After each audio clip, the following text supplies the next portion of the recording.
Look at this. No expense spared. That's definitely $13 well spent with this beautiful table. This lovely, lovely, lovely, lovely sofa. This is the new Chain Reaction set. It's a little bit under construction, but by the time we see you next time, there's going to be lots more fancy things in here. And hopefully we'll make our guests feel even more comfortable on this lovely couch. Get in the middle of a chain reaction. You get a medal cause we're lost in action. Hello, I'm OD, and this is MCDM Presents Chain Reaction.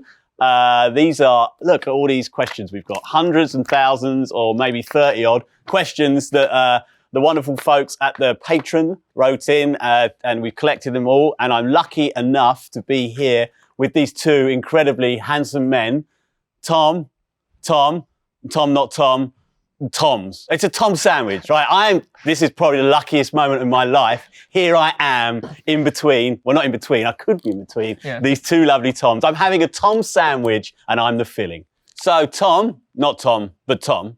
So this Tom here, not to confuse you with that Tom.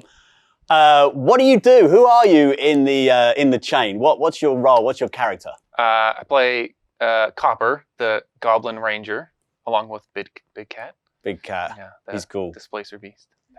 And Tom, who do you play? I play Boots, Rogue Duelist, formerly Nails, the Staff Sorcerer, / Exploding Man God. Speaking of boots, can we get these on camera? I think we need to get these on camera. There's boots for you. That's some proper boots. That's what makes this man so sexy. Yeah, I brought my talk show in boots. Top showing? Talk show. Oh, talk show. Top showing. Okay, so the first question we've got tonight is from Reagan, and they want to know, what were your first impressions of everyone's characters, including any of the new characters? And it's an open question, could be to you, Tom, or you, Tom. They want to know from both of you. So, Tom. I had my guesses of who was going to play what. I wasn't right. But what did I guess I was surprised with Tom playing Nails the Sorcerer.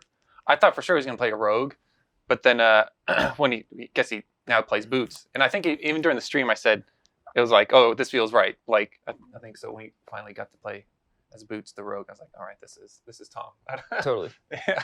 So Tom.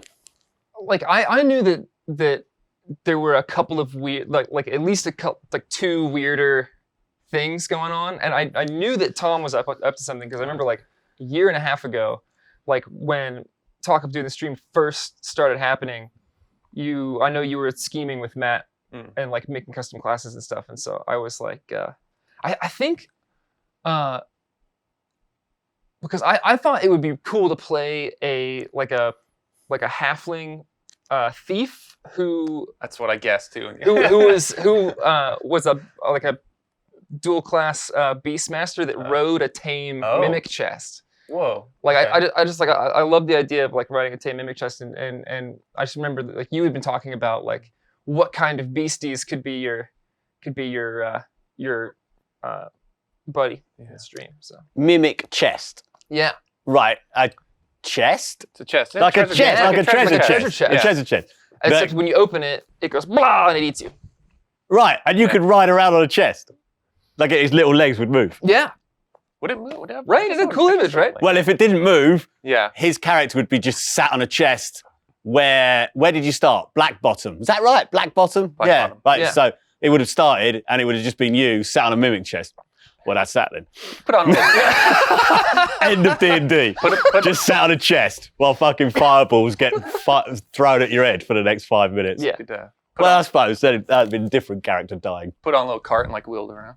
Yeah, actually, just like rolled him along. Because I feel like I got a little like off on a tangent there. But like the reveal thing at the beginning, where we just like went through and it was just like, you know, showed the stats and then like the art came up, like that was super cool. Because I had an idea in my head of like, you know, we're all gonna be cool looking, rough and tumble mercenary types, right? But like I wasn't, you know, like every one of them was just like, Yeah. this is way cooler than what I had in my head. It was awesome. Yeah, I remember. And then there's that one piece of art that one guy did with it was just the silhouettes of everyone, and it had but even just seeing everyone there too, just as the silhouettes, I thought like each one felt unique too, and I thought that was a really cool shot of everyone there. Even though we all like did it separately, we all ended up. Yes. Okay, this next question is for Tom, not Tom, Tom, and it's from Ice Borer, and they want to know: is Big Cat the best cat, and why is she the best cat? Big Cat is best cat. Why? I mean, she's a cat, and she's big. Can she eat people? Could she eat Sure, people? probably. Right. I don't like how big is she? She could probably eat someone. Maybe Like not a- maybe not a a whole. dwarf or something like that. They could eat pretty easily. Probably. It's a handy cat to have Yeah. around, right? Just send her to attack. Has she killed anyone yet so far? I don't think she's killed anyone. She's done damage. She's taken a lot of damage. She's a crap ton of health points. Oh, okay. But I think doesn't she really knocked do a down whole one lot. of those. Oh, you're right. One of the orcs, Yeah. I remember doing a or one of the warbreed guys that we fought. yeah. I think she took one of those guys Okay. out. So when you're playing, is she like an extra attack as well? So do you get your attacks, like fire arrows, and then you can go, Big Cat, go and eat that person? So it's Yeah. like you get a double attack? Well, depends. She can only do two. She can only move or attack. So I can either move her Okay. or she can attack. But if I hit, Oh, I see. but if I hit someone, then she can, as a reaction, she can move, and then so that she hasn't acted it. That's just a reaction. Then as an action, she can attack. So it's kind of like a teamwork thing. Like I attack someone, and then she advances to attack it. So it's kind of like working together. I thought that was pretty cool one. Right, and that's That another reason it together. makes her a best cat, right? Yeah. She's helping you out, she's killing people, Yeah. and then at night she probably keeps you warm. Oh yeah. Like I like curl to up, imagine your little that's- range of goblins snuggled up next to Big Cat. Mhm. The other character's probably jealous when they see you sort of snuggled up there and Yeah. she's purring away. Yeah. I like to imagine just this huge cat and a little tiny goblin. Right, yeah, definitely. I think I saw Usually some... it's the other way around. Like there's the human and the cat's like sleeping on your lap, but it's the reverse. There's the think- cat and the goblin sleeping in the cat's lap. I think I saw some fan art of that. Someone Yeah, drew yeah. that with... I forgot his name. Copper all rolled up to sleep next to Big Cat. Yeah. It was I pretty like cool that one. fan That art. was a good one. I wonder how Big Cat feels about the rest of the crew. Like, because there are some cats that are like one-person cats, Mhm. and they're just like piss off everybody else. I- And then there's like cats that are, like they're all just like, "Brrr," and then they come up for scratches, like 3 head pets, and then they're just like, all right, you're done. Mhm. On to the next one. I think that's maybe how I imagine it. For the cats that I've had, like I can go up to my cat, pick it up, and there's no problem. Someone else goes up, and doesn't want to touch him, but she doesn't. But it doesn't mind being in the same room as other people. It's just don't touch me kind of thing. So I imagine maybe that's what like Copper like.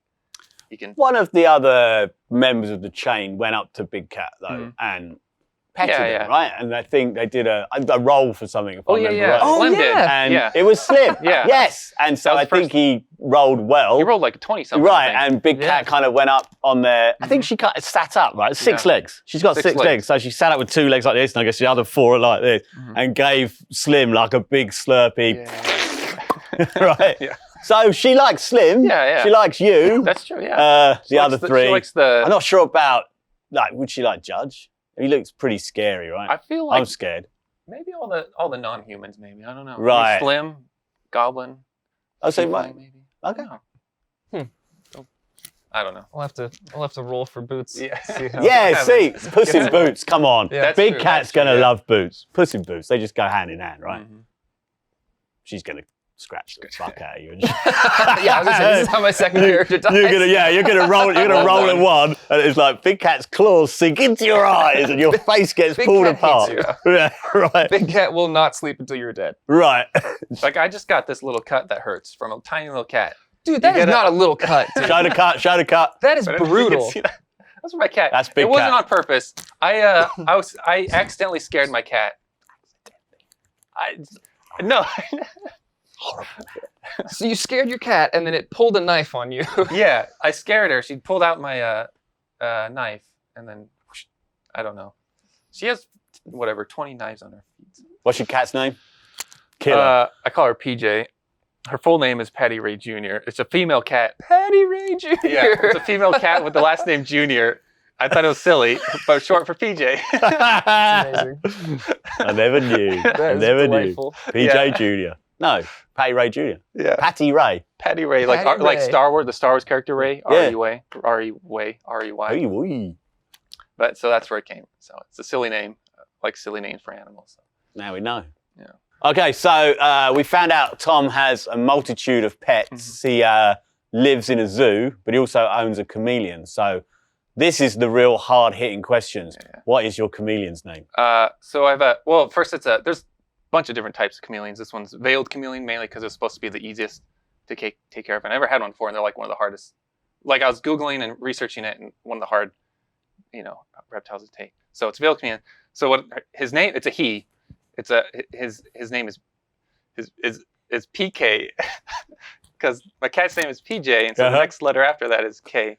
And what that stands for is, I don't know. I like to think it stands. I like to think it stands for. I like All to that think, build up, man. well, here's the thing. I like to think it stands for either pickle, pancake, because that's P and K in it. So you can be creative and come up with whatever you want with that. Well, I just thought it was silly. Like Pan, first name Pan, last name Cake with a K. Yeah. right, let's go with that.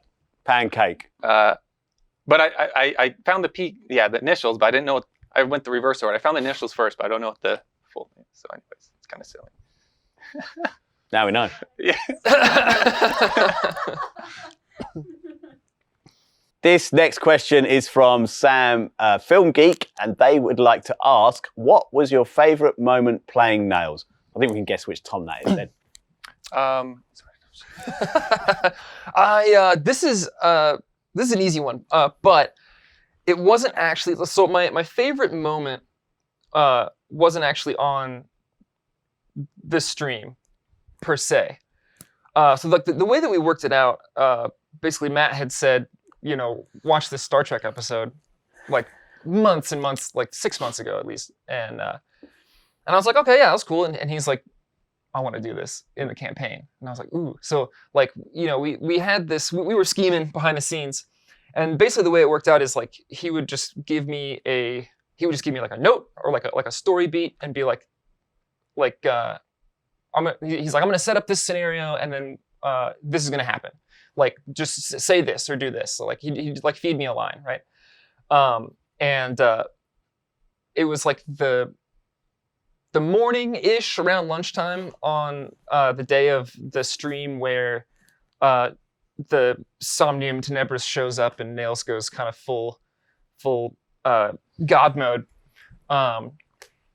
Matt messaged me on Discord and he's like, all right, so right before the break, this is going to happen.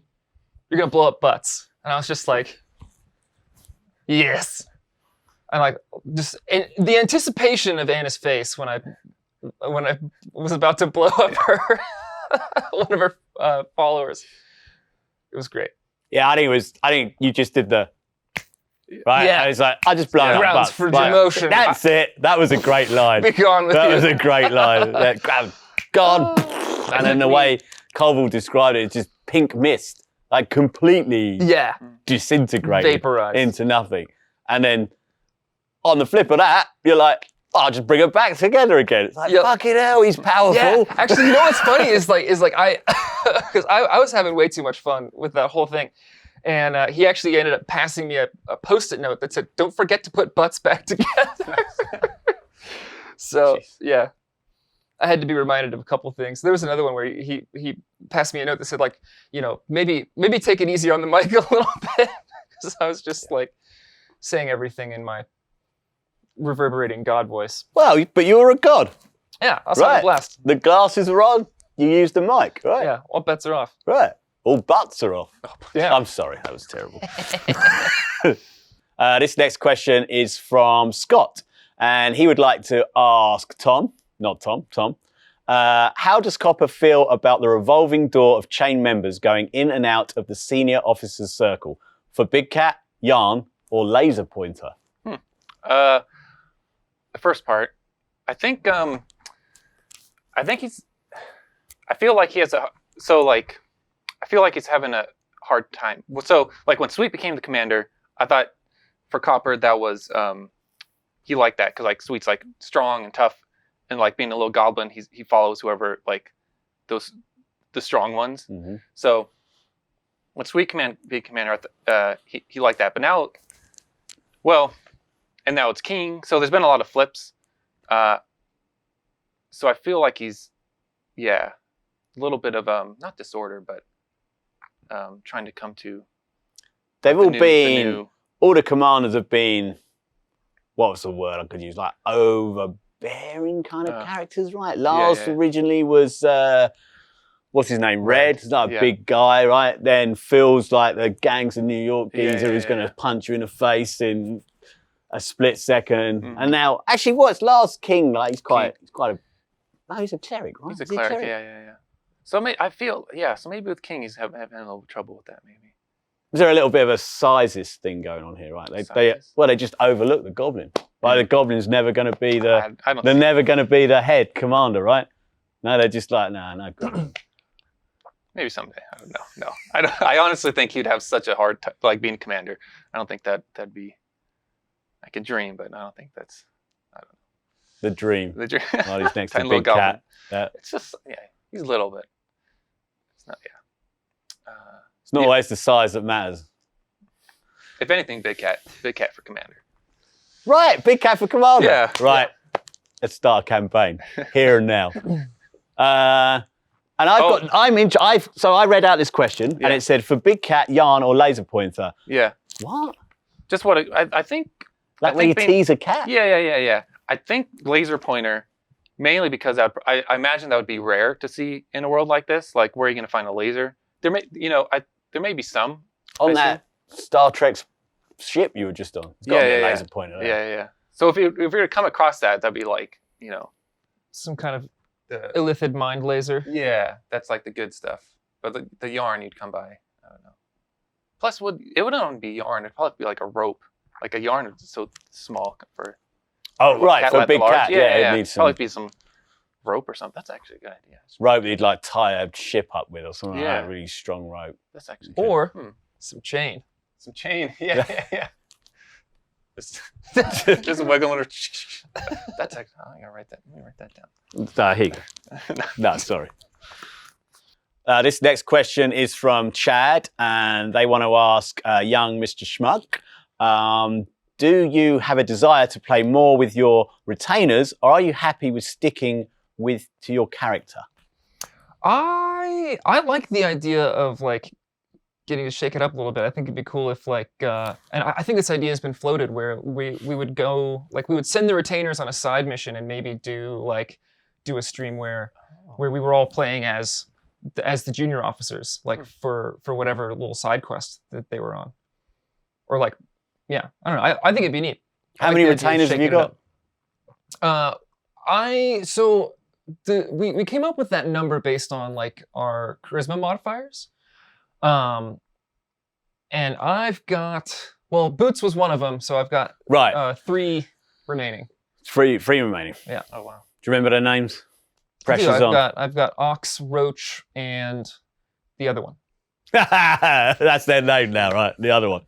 And you got 0. No retainers because you had low charisma. Yeah, at the start of the game, I had 0. Well, actually, I had -1 bonus to my charisma, so I probably killed one of my retainers. I don't know. That's not true, but just then, every time you got it, here you go, you got a retainer. Oh, thanks. Yeah. Oh, fuck. Hey, look, here's this time, please. Can you? Oh, yeah. I think. Oh, God. You just keep breaking their necks as soon as you get. I just love them too much. I scream them and then they die. It's so lovely. And then there was a miscount. It was a misread. Actually, it's 0 bonus. So, anyways, I may get more. I may get one in the future. We'll see. As long as you don't kill it immediately, right? Hopefully you'll get one. It'd be nice. Everyone else has got, like, Schmuck's got 3. Yeah. I don't know how many Judges got. 5. 5 or so. Jeez. Yeah, right. Yeah. Everyone's got a lot. You just got. Well, but you got Big Cat. Big Cat counts. You got as Big 1. Cat. That Big counts as 2, maybe. I don't know. 3. It's a big cat. Yeah. I mean, 6 legs. So that's 3 people. That's 3 people. Yeah. The equivalent of 3 retainers. All right. You're up with Schmuck now. Everything's fine. Everything's fine again. Tentacles. They are. She got tentacles as well. Yeah. 2 tentacles, 6 legs. This question is from Rebecca, and Rebecca would like to know, what was going through your head as you began leaning into the Omega Nails character and role-playing as a new player to D&D? What was going through my head was omniscient power from a broken mystical elven sword. No, that was a lot of fun. I like that. I feel like that really helped me kind of get into like having a little extra kind of caveat to the character of Nails kind of helped me. It was something to kind of cling on to and build from, right? Like as a new player, right? I didn't really know where to set my expectation for like, you know, how much of this development happens like during the stream, how much should I just like already like know and just throw out there, right? But like having this subplot tied to that character was it was extremely helpful to me. I used to be big into theater in high school, and so it was kind of like I kind of got to like tap back into some of that a little bit, you know, and kind of ham it up a little. It was fun. Yeah, it was cool. I was when I was watching you playing Nails, I was like, I wouldn't want to let go of that character. He's fucking great. I could just explode people and do what I basically got to the point where I can do what I like now. Yeah. But I guess you just got too powerful, right? Yeah. You had to go. Yeah.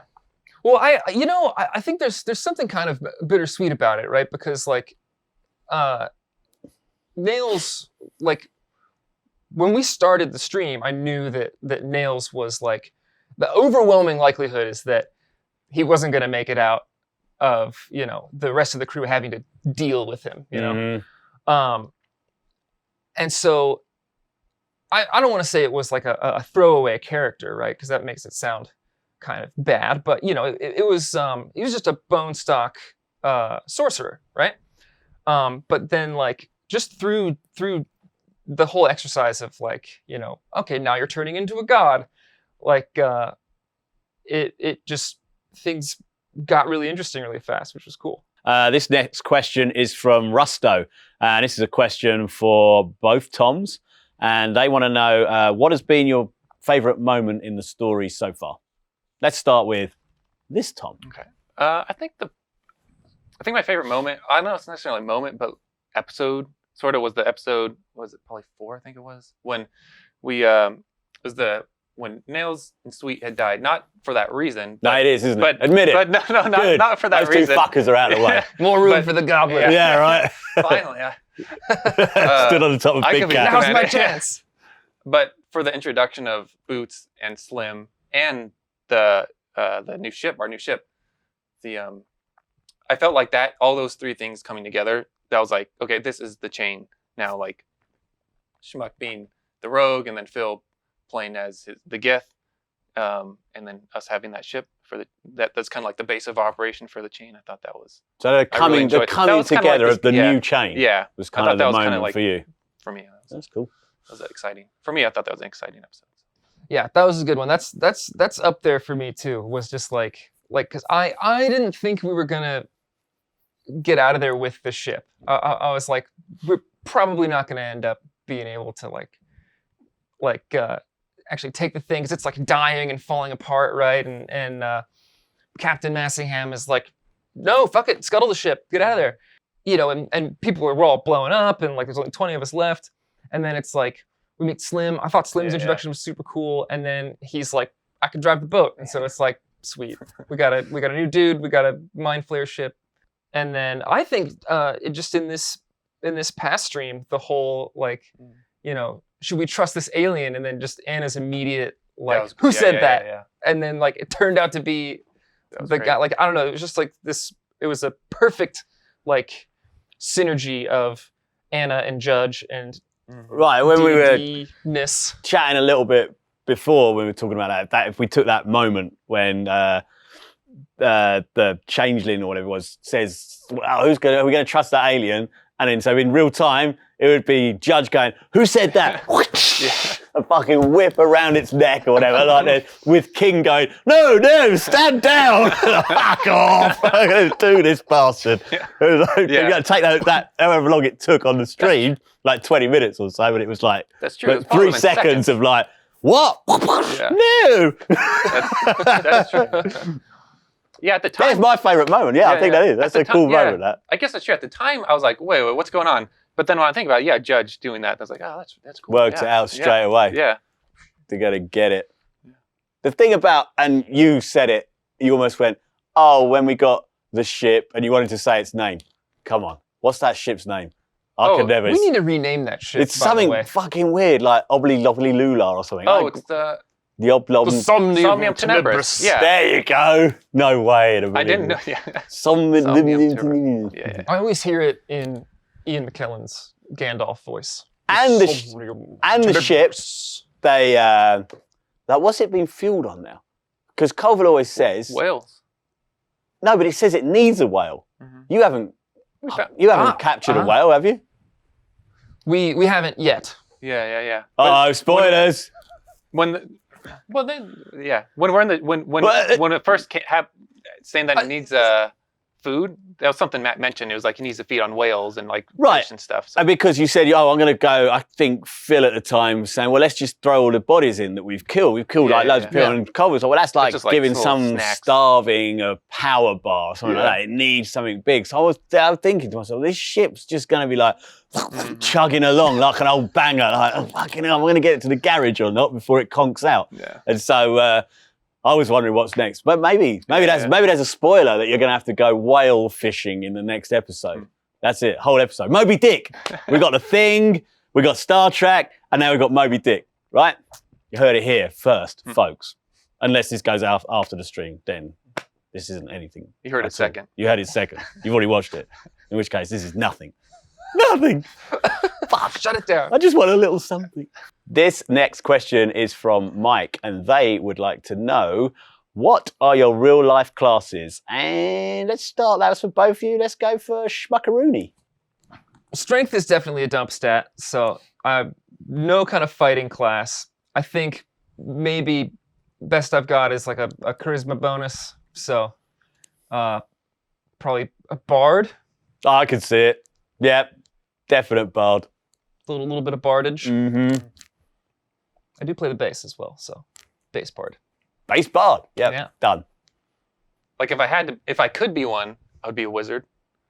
Who would, it's almost it's close to a Jedi. You could have powers and stuff. I don't know if that would be who I am, but if I could be a real life class. I can see it. We just need to get you a pointy hat, and you're like, right. I had that beard. I did have that one beard. If I grow out my beard pretty long, I think that'd be.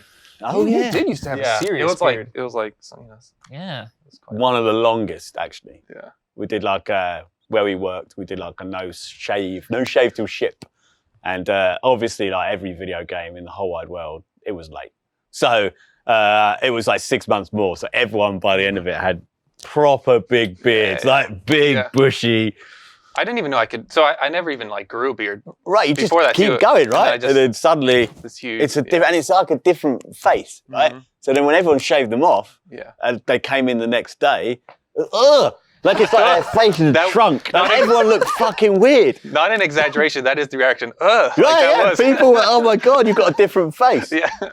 This next question is definitely aimed towards Mr. Schmuck, and it's from William. And they would like to know, how did you feel about taking Sweet down with you? I did not know what was going to happen. I like the extent of my advanced knowledge of that whole situation ended with resurrecting the commander. So after that, it was basically like I didn't know what was going to happen. I didn't know if they were going to be able to save me or not. And ultimately, what ended up happening, because Phil was cooling on Sweet and wanted to play a Githyanki dude, which can't blame him. Slim's really cool, and I guess it turns out Matt like it was the best way to be able to sort of just give Phil a clean slate. Like they wouldn't be able to bring Sweet back. They wouldn't be able to bring Nails back.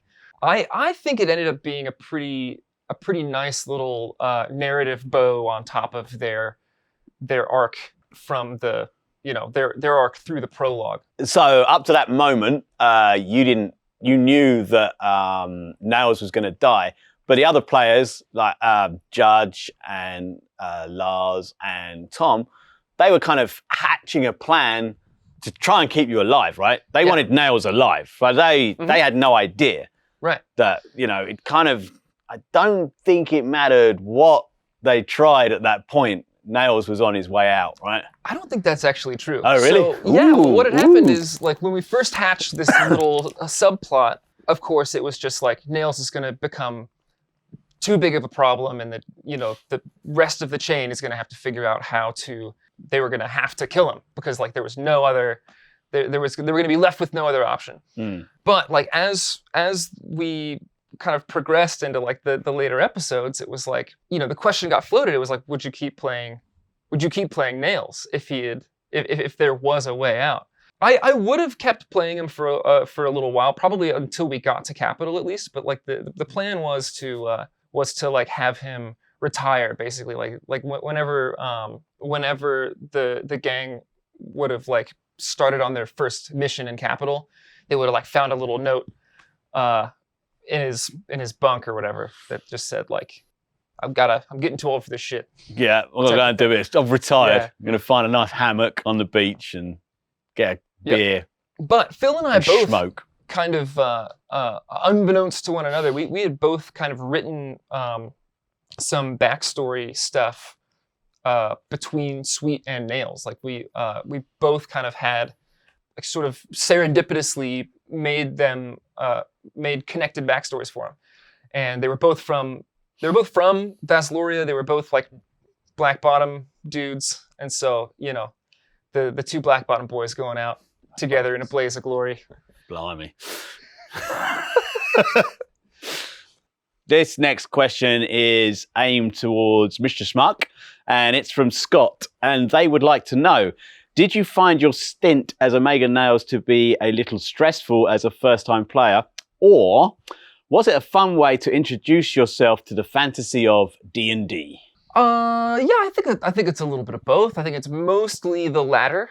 There was, there's a little bit of, I don't know if stress seems like a bit of a strong term for it, but I'd have a little bit of butterflies like going into it. But also, the excitement of having a little tidbit of secret knowledge that the rest of the guys didn't know. But yeah, it was certainly an effective way to kind of get into the swing of like role playing and trying to see through the eyes of this other character. Which you did literally. You brought the sunglasses in. Wait a minute, here they are. Uh-oh. He's back! I dreamed I was a Tom. Oh, he's gone. Phew, we're okay. This next question is from Jackson, and they would like to know to you, Thomas, was a displacer beast your first choice for an animal companion, and what were the runners-up? It wasn't my first. The first was, Matt suggested a boulet. Boulet, right? Yeah, boulet. It's like a creme brulee. Yeah.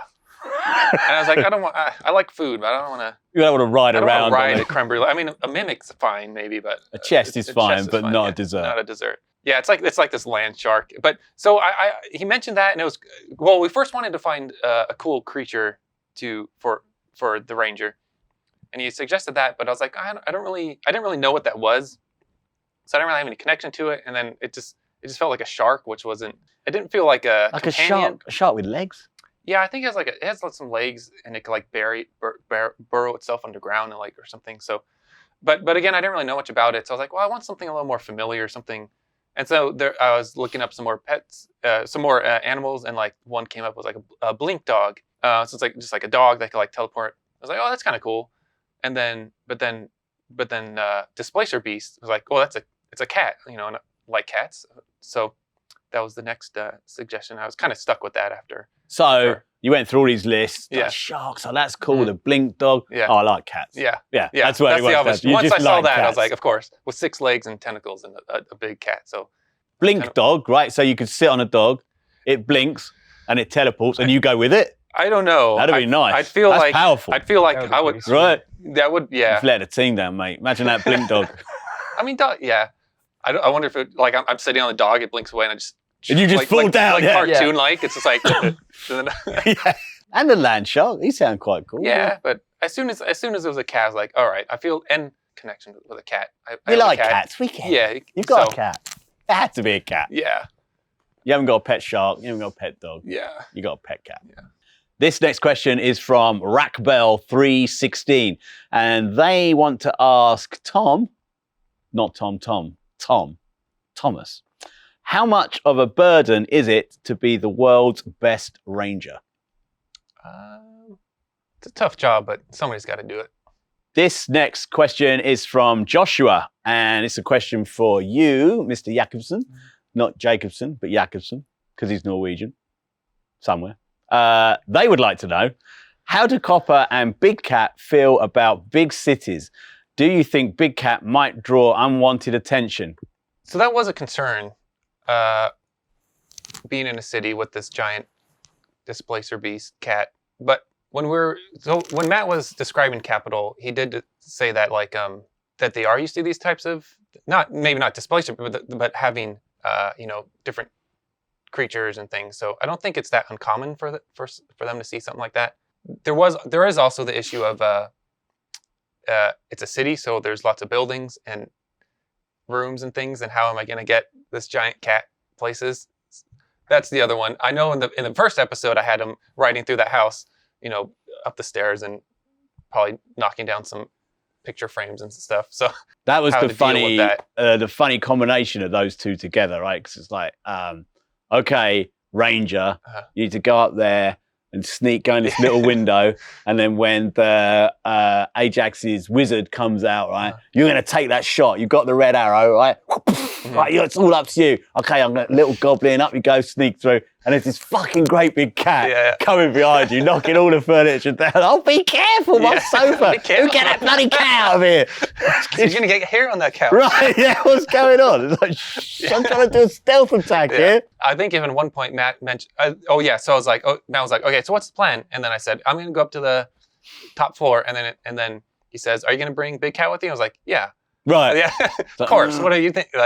But it actually worked out in the end, because when I jumped out of the window, so I got on Big Cat and jumped out the window and didn't take fall damage because it's safe fall. So it actually kind of worked out. This next question is from Matthew, and it's open to either or of you. And they would like to know, with so much turnover in senior officers, who do you think King should make the next lieutenant? I'm going to pick one since you're both deep in thought. Okay. Schmuck. I kind of was definitely not going to pick Judge. Although maybe he should. But I think you should pick Copper. Of the senior officers that remain, Right. I think Copper's probably the one with seniority there. I'm just going to point it to Big Cat if I get it. Or Sweet's hat. Sweet's just hat. like- Yeah, Sweet's hat. yeah, That's maybe good. the hat of lieutenancy. Mm-hmm. It could happen, right? It could make Big Cat lieutenant, Yeah. and then Lars somehow gets eaten by some demon or something along the line, and then that's it. Big Cat's in charge. Big Cat's commander. Now the commander. Right.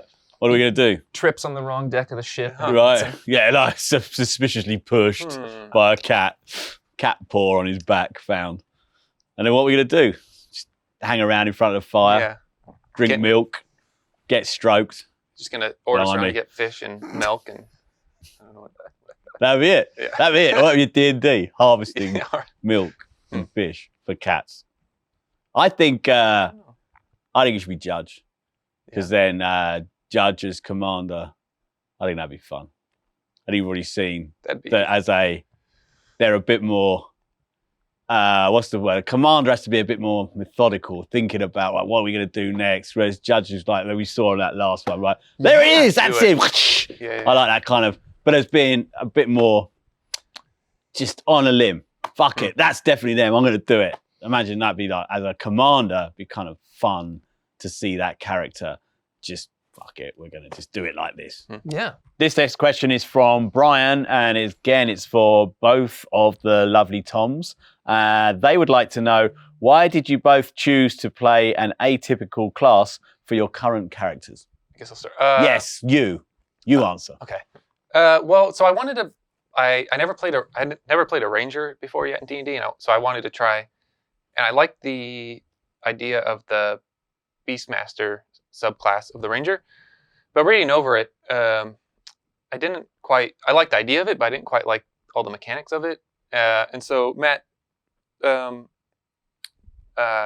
a crack at like modifying it, and what he came up with, I thought worked well. Yeah, so one thing he did was that I enjoyed was, so in the base Beastmaster, there didn't seem to be too much.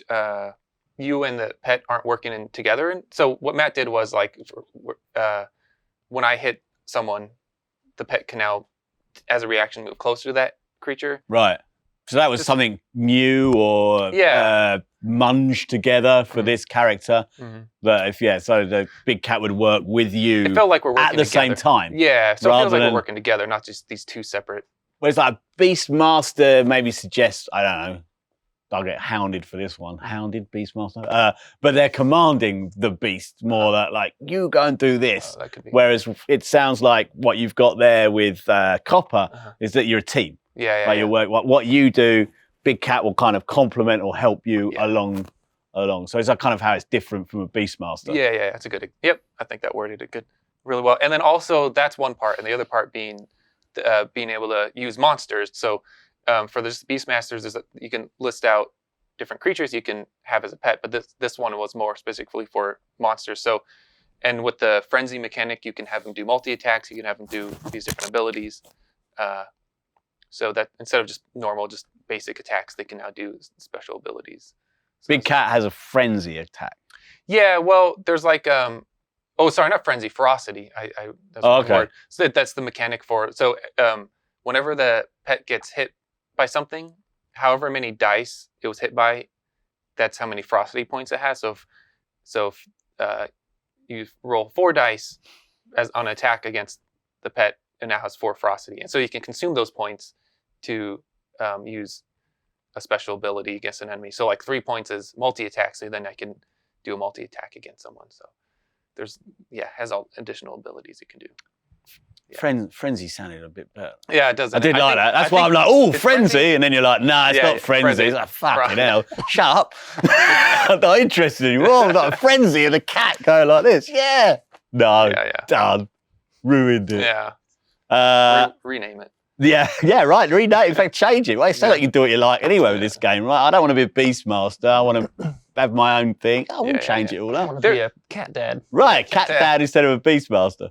And Matt did say that, as we play, we'll modify it too. That maybe it's too strong, maybe it's not strong enough, maybe it's and so there will be some change like that. One of the abilities, Keen Eye, he had already modified. What's Keen Eye? So what you do is, if you spend a turn not moving, you can roll a perception check against an enemy, and if it succeeds, you put a mark on them, and one mark deals an extra 1d8 damage, and then on the next turn you can try it again. You can build 2 marks, 3 marks. On 3 marks, you can eventually stun them. But so before, originally, it was you could just make that check as much as you want. Mm-hmm. And so I found myself every turn trying to make that check. It felt a bit tedious, so then we changed it to once per battle. So now it doesn't feel as tedious, and you kind of have to think about it more. You couldn't just like spam. I'm just going to do Keen Eye, Keen Eye, Keen Eye. So now I have to kind of think, okay, that's probably going to be a tough enemy. Let me try Keen Eye on that one boss. So I thought that was a good change too. It's interesting that you've kind of... It's like a sniper. Like you can't move, and so you kind of sit there, spend a bonus action, right? To, focus in on that one enemy, and use your Keen Eye. Yeah, use your Keen Eye. Not like that. Yeah. So yeah, I think it's interesting now that you've started this way back when you start looking at the characters and I want to play this type of character, but not this type. And it's how you adapted it to to something that you want to play. Yeah. But even then, it's, well, we'll start with this. Yeah. But maybe on the first couple of combats, it's like, wow, fucking hell, Big Cat's really powerful. We're going to have to adapt it on the way. It's like... It was the very first combat we had. We just did a test practice because we never fought with these characters before. So we did one combat. Right. And that was, after that one combat, we realized that Kenai needed to change. Right, need to dumb it down a bit. So he did a little bit of testing, a little bit of play testing before we went straight in. Mm-hmm. So you had an idea of where it needed to be balanced. I didn't want to go straight to streaming without any idea how to straight do with Kenai, done. Oh, this is easy. Yeah. It's not going too well. He's too powerful. Too strong, Fuck off, I got a Big Cat and he's a god. Yeah. That's it. You two, you could have just run off on your own, right? Yeah. Fuck those three. Big Cat and a god. Yes. And then I guess the same question was for you, Mr. Schmuck, if you can remember it. Yeah, I just, I kind of wanted to re-engineer stuff to kind of better fit the image of Boots as like this sort of fencer, sword master, duelist kind of character. Like I knew I wanted to play a rogue, and Tom also knew that I wanted to play a rogue somehow. I mean, telepathically. Yeah, like I knew I wanted to have like the two weapons, which is a pretty common rogue thing, but he's not a very sneaky type of guy. He's not going to be setting traps. So we kind of removed some parts of the typical rogue build and basically borrowed some stuff from the Xanatar's Guide Swashbuckler, which gives you a little more of the kind of, panache and swagger that Boots has, and we borrowed a kind of it's sort of like a spin on a Battle Master's kind of ability table, simplified down.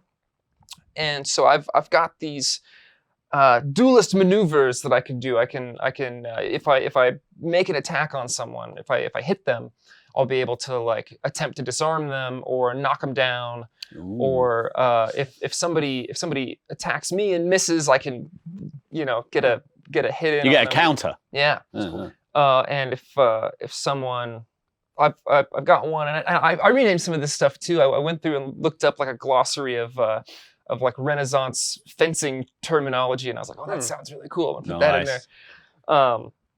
And so I've got this one ability, Contratempo, where if somebody attacks me, I can spend a point and a bonus action and split the damage between myself and the attacker.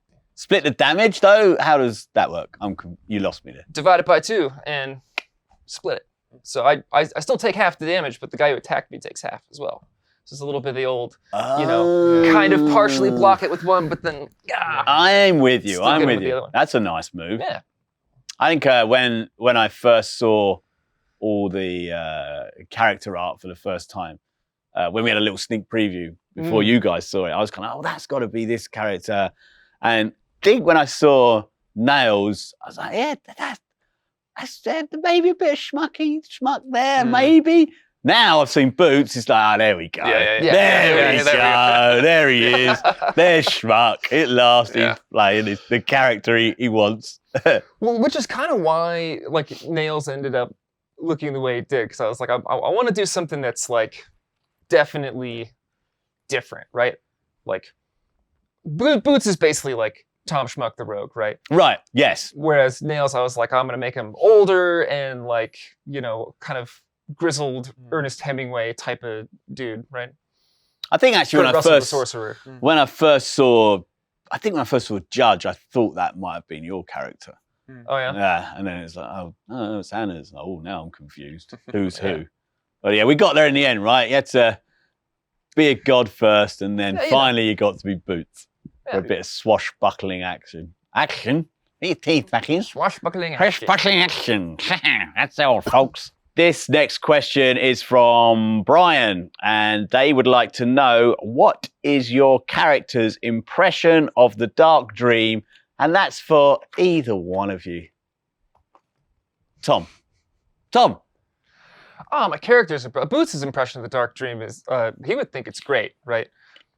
I mean, it's the most eye-catching ship pulling into capital for sure, by a long shot. I think for Copper, I think it likes it. As soon as we saw the swarms of rats, that was like, I was tempted to eat one of those. I don't think I should. I don't know. It's just like it's as silly as like the Goblin is. Like it's just strange and weird. So I think that's just falls in line with who he is.